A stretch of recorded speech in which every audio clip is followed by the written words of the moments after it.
ajálamọ̀ tí wọ́n ń bẹ́ lórí sídìí Ògún. Alága ìjọba ìbílẹ̀ kan ni àwọn agbébọn ni wọ́n bẹ́ orí rẹ̀ dànù lẹ́yìn ìgbà tí wọ́n gba owó ìtúsílẹ̀. Àwọn àgbábọ̀ wọ́n ní bàbá ń sọ̀rọ̀ orí bíbẹ́ lójú ọmọ kékeré lọ́rùn ni wọ́n máa ń wo ni. Alága ìbílẹ̀ Àríwá Ìdí-Àtó ní ìpínlẹ̀ Imo Chris Ozio ni àwọn afurasí agbébọn ti bẹ́ orí rẹ̀ lẹ́yìn tí wọ́n gba owó ìtúsílẹ̀ lọ́wọ́ àwọn mọ̀lẹ́bí. Ozio ni wọ́n bẹ́ lórí lọ́jọ́ Àìkú lẹ́yìn tí àwọn agbébọn gba mílíọ̀nù 6 náírà owó ìtúsílẹ̀. Fọ́nrán ìṣẹ̀lẹ̀ náà ló gba orí ayélujára lọ́jọ́ Àìkú ọjọ́ 18 oṣù kínní ọdún 2023 tí àwọn agbébọn náà sì pariwo wípé kò ní sí ìbò lọ́dún 2023 tí a wà yìí ní orílẹ̀-èdè Nàìjíríà.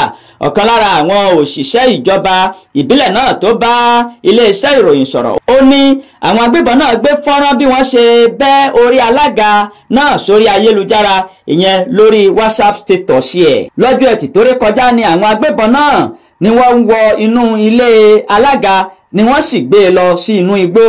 Ó ní wọ́n ti bẹ́ orí alága ìbílẹ̀ àwọn. A rí fídíò rẹ̀ bí wọ́n ṣe gé e lórí. Àwọn tó ṣekú pa á ló gbé fọ́nrán náà sórí òpó ayélujára WhatsApp status rẹ̀, ibi tí a ti mọ̀ nìyẹn wípé wọ́n ti gé orí alága lọ.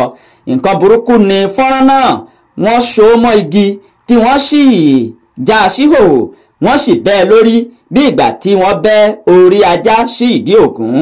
Ọ̀nà burúkú láti pàdánù ẹ̀mí ènìyàn nìyí.